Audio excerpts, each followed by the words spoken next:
Baik, selamat pagi. Kita lanjutkan pertemuan kita ke-5 tentang peran biomasa dalam industri kesehatan. Biomasa ini sangat banyak ya peranannya dan banyak kemanfaatannya jika kita bisa mengelolanya dengan baik. Ya, biomasa itu banyak memiliki khasiat terutama untuk kesehatan, yaitu mikroalga dan makroalga. Ya, mikroalga ini yang mencakup alga biru, contohnya spirulina.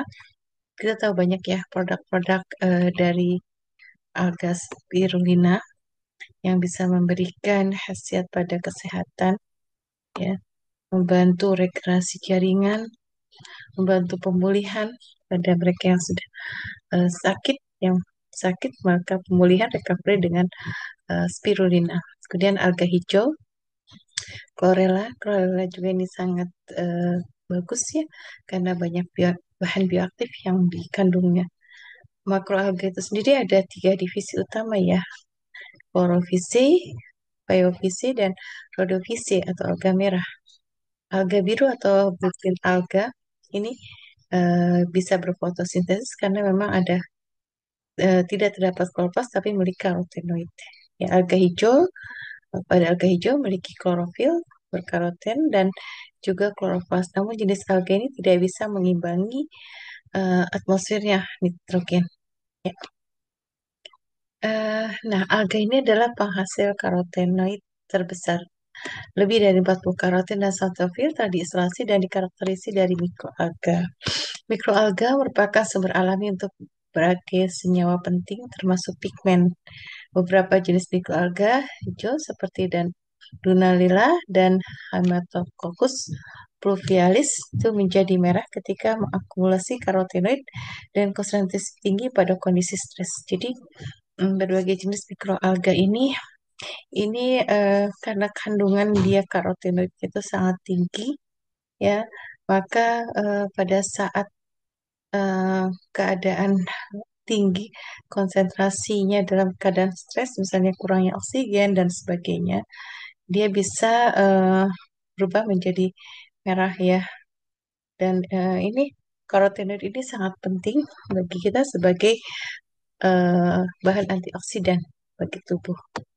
Ya, makroalga adalah salah satu sumber daya laut yang penting untuk pangan, pakan, dan obat-obatan. Ya, dan ini sudah banyak dikonsumsi ketika sebelum Masehi ya. Nah, fokus utama bioteknologi alga adalah memperoleh senyawa kimia bernilai tinggi untuk digunakan sebagai pakan pada aquaculture dan keperluan industri. Beberapa mikroalga misalnya chlorella, spirulina, dan dunaliella itu dapat memproduksi lutein, beta-karotin, dan vicosianin. Ini adalah senyawa-senyawa bioaktif yang eh, dibutuhkan oleh tubuh karena eh, dia mampu menstimulasi tubuh melakukan regenerasi jaringan dan sebagai antioksidan. Karotenoid pada makro mikroalga dapat diperoleh melalui proses ekstraksi. Jadi kalau kita mau isolasi beberapa karotenoid dari alga, kita bisa lihat ya industri alga terbesar di Indonesia, dia mampu melakukan kultur alga dan nanti akan diisolasi karotenoid dalam jumlah kultur yang sangat banyak, ya, sehingga ini akan bisa dimanfaatkan untuk pembuatan eh, namanya eh, bahan-bahan untuk pangan-pangan fungsional ya, sehingga bisa dimanfaatkan untuk kesehatan. Nah, ini ada sistem kultivasi tertutup yang menggunakan fotobioreaktor yang berbentuk pipih atau berbentuk pipa. Eh, Nah, beta karotin itu sendiri adalah satu senyawa bioaktif yang memiliki aktivitas antioksidan sehingga mampu mengurangi resiko beberapa penyakit yang bisa menyebabkan kematian, penyakit jantung, stroke, dan semua penyakit kardiovaskuler. Dan ini akan melindungi kita dari resiko kanker payudara, kanker paru-paru, dan kanker prostat. Ya, beta karotin ini bisa mendeaktivasi radikal bebas diawali dengan proses peroksidasi lemak. Karena beta karotin adalah salah satu tipe antioksidan dari lemak. Ya, Dan antioksidan merupakan senyawa penting yang berperan dalam tubuh manusia sebagai penangkal radikal bebas. Karotenoid tersusun atas senyawa fitokimia antioksidan kompleks penyusun diet sehari yang sangat efisien dalam meredam signal singlet oksigen dan mendeaktivasi radikal bebas lainnya. Jadi dengan beta karoten ini, dia beta karoten itu mampu mengikat oksigen-oksigen yang singlet oksigen eh, yang elektronnya tinggi, ya, sehingga dia bisa tidak aktif lagi ya dengan adanya suatu dia bisa memberikan donasi elektron sehingga nanti senyawa-senyawa ini jadi tidak lagi senyawa-senyawa yang aktif ya. Dengan adanya transport elektron dari beta karotin. Nah, kemudian ada lagi fukosaktin. Fukoksantin adalah senyawa karotinoid juga yang berwarna orange yang berbeda dengan karotin pada wortel atau likopen pada tomat ya. Sama fukoksantin sama senyawa karotinoid tapi dia berbeda dengan senyawa karotin pada wortel dan ataupun lemak tomat. Fukoksantin berasal dari alga coklat yang sering digunakan sebagai makanan tradisional Jepang yaitu wakame ya dan hijiki. Fukoksantin memiliki aktivitas anti kanker pada tikus uji dan menghambat pertumbuhan sel tumor dan menginduksi apoptosis dalam sel kanker. Jadi ini bisa menstimulasi terjadinya apoptosis karena dia bisa uh, menghambat menghambat apa namanya perusakan pada mitokondria sehingga tidak terjadi uh, sehingga menyebabkan terjadinya apoptosis ya. Jadi pada sel-sel kanker dia akan menstimulasi mitokondria-mitokondria ini sehingga terjadilah sinyal pada apoptosis. Aksa, Astaxanthin adalah pigmen karotenoid pada mikroalga di perairan, memberikan warna merah muda pada hewan laut seperti salmon segar, udang, dan lobster. Astaxanthin mampu menangkap singlet oksigen, melepaskan energi dalam bentuk panas, menetralkan radikal bebas, dan selanjutnya mencegah dan menghentikan reaksi oksidasi. Astaxanthin dapat melindungi berbagai fotooksidasi oleh sinar UV, inflamasi, kanker, penuaan, dan penyakit yang terkait dengan usia, peningkatan respon sistem imun, fungsi hati dan jantung, kesehatan mata, persendian, dan prostat. Astaxanthin dapat dihasilkan secara bioteknologi oleh sejumlah mikroorganisme Haemococcus fluvialis yang mengakumulasi astaxanthin sebagai respon terhadap radiasi.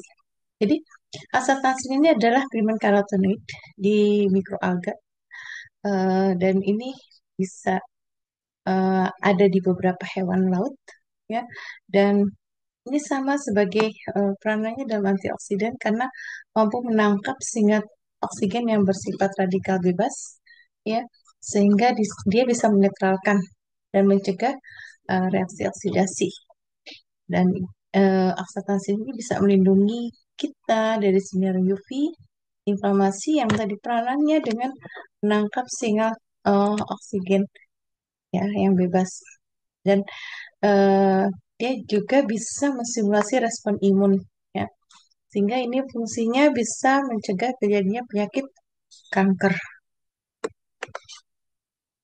Nah, kemudian ada lutein dan zeaxanthin. Lutein dan zeaxanthin mampu mengobati penyakit mata dan kanker kulit. Kadar plasma lutein dan zeaxanthin itu merupakan pengembangan dari penyakit degenerasi makular akibat usia. Jadi bisa mencegah terjadinya AMD atau Age-related macular degeneration. Lutein dan zeaxanthin dapat meningkatkan kadar plasma sehingga mengimbangi kepadatan pigmen makula optik dan menurunkan risiko AMD. Lutein dan zeaxanthin melawan radikal bebas yang membahayakan mata dan serta melindungi makula mata dari reaksi fotokimia. Zeaxanthin melindungi sel retina dari sinar biru berenergi tinggi yang fototoksik. Jadi eh, ini juga sebagai zat antioksidan ya karena zeaxanthin ini dengan adanya plasma kadar plasma lutein dan zeaxanthin ini bisa meningkatkan kadar plasma ya sehingga kepadatan pigmen gula itu menurun resikonya terhadap age-related macular degeneration. Nah, manfaat mikroalga hijau dan biru ini bisa membantu membuang racun di tubuh, meredakan gejala alergi rinitis, dan sumber antioksidan. Ini banyak dikonsumsi oleh masyarakat kita ya, Santorella, kemudian spirulina. Dan ini merupakan salah satu sumber biomasa yang bisa kita manfaatkan untuk kesehatan. Dan ini juga bisa memperbaiki kadar kolesterol karena kandungan niacin, serat, karoten, sebagai antioksidan yang mencegah oksidasi kolesterol LDL. Low density lipoprotein ini adalah lemak jahat ya. Kalau terjadi oksidasi, maka dia akan menumpuk di pembuluh darah dan menyebabkan terjadinya resiko penyakit jantung. Mengendalikan tekanan darah. Chlorella itu mengandung potasium, arginin, kalsium, dan omega 3 sehingga bisa menekan resiko penyumbatan pembuluh darah dan meningkatkan kesehatan jantung dan ginjal. Karena tadi dia bisa mencegah oksidasi dari kolesterol. Spirulina juga dapat memicu produksi oksidasi nitrat ya sehingga pembuluh darah melebar dan rileks. Kemudian eh, efek dari chlorella ini adalah meningkatkan saturasi oksigen, mampu meningkatkan kekuatan otot dan daya tahan tubuh. Ya, karena tadi dia mampu bisa melebarkan produksi oksida nitrat sehingga pembuluh darah melebar ya, sehingga meningkatkan otomatis saturasi oksigen menjadi tinggi. Kemudian potensi mengendalikan kadar gula darah. Sebenarnya chlorella itu mampu mengendalikan kadar gula darah serta meningkatkan sensitivitas insulin pada pasien dan yang punya perlembagan hati non-alkoholik. Jadi dia karena mampu meningkatkan peredaran darah di pembuluh darah, ya, oksigennya tinggi sehingga mampu mengatur kadar glukosa dan kadar insulin, ya, sehingga glukosa bisa disimpan jadi glikogen, ya, sehingga dan ini mencegah terjadinya sensitivitas insulin. Jadi kalau sensitivitas terhadap insulin itu adalah rendah, maka terjadilah diabetes. Nah, manfaat makroalga-alga merah penyedia energi yang kalau alga merah ini sering kita dapatkan ya di pantai-pantai, sering kita temukan ya, dan ini merupakan satu bahan olahan dari makanan agar-agar ya. Dia punya kadar karbohidrat araginan, parfiran, puselaran, dan pigmen fucobilin. Manfaatnya aktivitasnya antibakteri karena sumber antioksidan yang tinggi ini bisa menjadi sebagai antibakteri dan mengandung protein, mineral, elemen vitamin serta asam lemak esensial. Ini aktivitasnya sebagai antibakteri dari Streptococcus dan Salmonella. Ini adalah jenis bakteri yang patogen ya. Dan cikal ke pengobatan infeksi bakteri di masa depan. Bisa kita manfaatkan untuk pengobatan antibakteri. Jadi tidak perlu dengan antibiotik ya. Menurunkan resiko penyakit jantung dan stroke. Gracilaria dan Lawrencia kaya akan polyunsaturated fatty acid atau PUFA ya. Ini lemak jenuh ganda yang untuk mengurangi kadar kolesterol. Mampu mencukupi asupan yodium. Alga merah itu mengandung yodium tinggi sehingga mengurangi resiko penyakit hipotiroidisme. Dan yang kelima meningkatkan resiko kanker. Kandungan gula dari alga merah dan aktivitas 36 anhidro galaktosa itu akan memberikan makanan bakteri sehat di usus dan memicu apoptosis sel. Jadi resiko kanker itu akan menurun karena dia mampu menstimulasi terjadinya apoptosis pada sel. Ini beberapa produk-produk dari ganggang atau alga yang sekarang sudah banyak dipasarkan di beberapa media online ya, yang kita bisa mudah untuk memesannya. Ya. Mungkin itu yang ingin saya sampaikan. Semoga ini bermanfaat. Kita bisa lanjutkan dengan diskusi. Terima kasih.